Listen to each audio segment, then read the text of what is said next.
नमस्कार दोस्तों।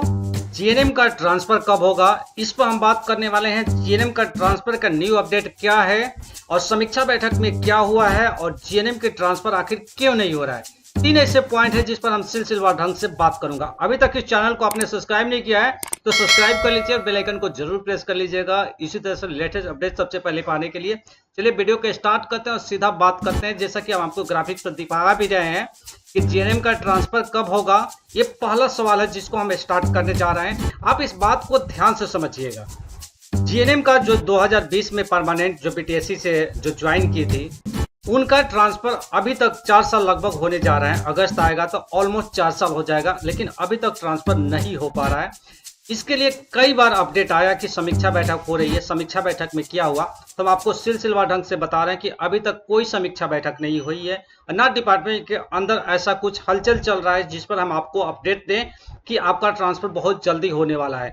इसलिए एक खबर आपको निराश कर सकता है, लेकिन हमें आपको रूबरू कराना भी बेहद जरूरी है, क्योंकि ये एसटीजी न्यूज चैनल जिम्मेदार चैनल होने के नाते हमारी रिस्पॉन्सिबिलिटी बनती है कि आखिर सच क्या है। बार बार हम आप लोगों से एक ही बात कहते हैं कि बिहार में जीएनएम का जैसा कि एक होना चाहिए, यूनियन की अपनी बातों को रखे। बार बार जीएनएम के साथ समस्या आ रही है। देखिए, डॉक्टर का ट्रांसफर हो जाता है, एएनएम का भी हुआ पिछली बार, अभी आपने देखा होगा उनका भी हो गया, लेकिन आखिर जीएनएम के साथ ऐसा सौतेला व्यवहार आखिर सरकार क्यों करना चाह रही है।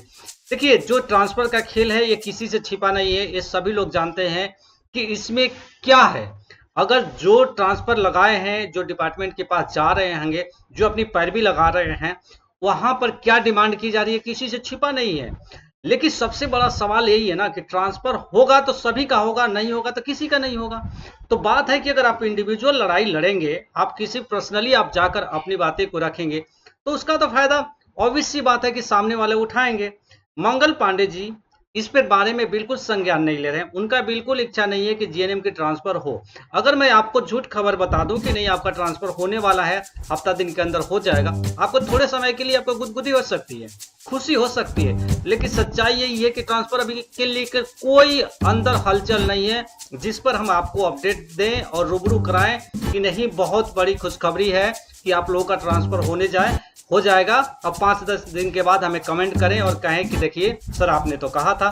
देखिए, कहने और कहने की बात नहीं है, यहाँ पर बात सवाल है कि अगर ट्रांसफर कब होगा। देखिए, हम और आप अगर चाहें तो सरकार पर प्रेशर बना सकते हैं। आप लोग सामने आइए, एक यूनियन बनाइए और चैनल के माध्यम से अपनी बातें को रखिए। हर कोई देखिए अपने में लगा हुआ है कि अगर हमारे ये नहीं है तो हम क्यों आखिर करें। तो चैनल को भी नहीं पड़ी है, जब आपको नहीं पड़ी है तो चैनल को कहने से, सिर्फ वीडियो बनाने से और सरकार तक बातें पहुंचाने से थोड़ी हो जाएगा। ये टीम वर्क है। अगर आप साथ आते हैं, चैनल हम साथ रहते हैं, तभी हो पाएगा। ऐसा नहीं है। 2020 में एसटीजी न्यूज चैनल भी ऐसा ही किया था कि आप लोगों के बिना सहयोग के पॉसिबल नहीं है। इसलिए बार बार कहते हैं कि ट्रांसफर का अपडेट यही है। जो सेकंड पॉइंट मेरा यही था कि जीएनएम का ट्रांसफर की बड़ी अपडेट है ये कि अभी तक डिपार्टमेंट के अंदर कोई भी हलचल नहीं चल रहा है, चाहे वो कोई भी हो, चाहे ऑनलाइन अप्लाई किए हैं चाहे ऑफलाइन अप्लाई किए हैं, इसके लेकर कोई बड़ी अपडेट नहीं आ रही है। ये बात क्लियर है। तीसरा पॉइंट यही था कि जीएनएम का ट्रांसफर क्यों नहीं हो पा रहा है, उसका जिम्मेवार हम लोग हैं, खुद हैं, जीएनएम खुद है। अगर आप कहेंगे कि हमको क्या पड़ी है तो आपको नहीं पड़ी है तो किसको पड़ी है। अगर किसी का एएनएम का यूनियन है, डॉक्टर का यूनियन है, सबका यूनियन है, लेकिन जीएनएम का यूनियन नहीं है, ताकि बातें सरकार तक पहुंचेगी कैसे। सिर्फ हमारे से आप तो कमेंट करते हैं, चीजों को रखते हैं, हम सरकार तक बातें पहुंचाते हैं, सरकार के अंदर कोई प्रेशर ही नहीं है। बार बार मैं कहता हूं कि यूनियन और चैनल के साथ अगर बातों को रखा जाए, आप लोग भी सामने आइए, ठीक सामने आकर अपनी बातों को रखिए। इसके बाद हम कह रहे हैं कि अगर आपका ट्रांसफर 6 महीने के अंदर नहीं होगा तो आप मेरे से लिखवा लीजिए। कितना दिक्कत होता होगा, किसी हस्बैंड वाइफ 2 जगह काम कर रहे हैं, उनके बच्चे होंगे, स्कूल भेजना, उनको टाइम पर खाना खिलाना, दोनों 2 जगह दूरी है। इतना दूरी है, 200-250 किलोमीटर की दूरी है। पैसे तो आप कमा रहे हैं, लेकिन आप कहीं ना कहीं आप अपने बच्चे को उतना टाइम नहीं दे पा रहे, इसलिए कि बच्चे को आपको टाइम देना बहुत जरूरी है।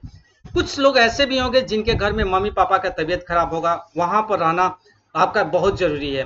तो इसलिए अगर आप पास में रहेंगे तो आप देखभाल दोनों भी काम कर सकते हैं। आप घर का भी कंडीशंस को देख सकते हैं और नौकरी को भी, इसलिए कि पैसा और फैमिली दोनों को देखना बेहद जरूरी है। इसीलिए कह रहे हैं कि बहुत सारी समस्याएं हैं। कि कोई लोगों का हो सकता है कि भाई काफ़ी दूर पड़ रहा हो, घर से काफ़ी दूर की दूरी पड़ रही हो, वहाँ जाने में दिक्कत है। अगर आपके नियर अबाउट आपके हॉस्पिटल में हो जाता है तो काफ़ी फ़ायदा मिलेगा। यही सब तमाम चीज़ें हैं जो हम आपको बता रहे हैं कि आप लोग भी आगे आइए, सामने आइए और इस चीज़ों को रखिए, एक साथ मिलकर काम करेंगे और ट्रांसफर बहुत जल्दी हो गया है। तो आज के न्यूज में यह वक्त हो गया है विदा लेने का। दुनिया की तमाम खबरों के लिए बने रहिए एसटीजी न्यूज चैनल के साथ। अगर यूट्यूब पर देख रहे हैं तो चैनल को सब्सक्राइब कीजिए, अगर फेसबुक पर देख रहे हैं तो इस पेज को लाइक कीजिए। धन्यवाद।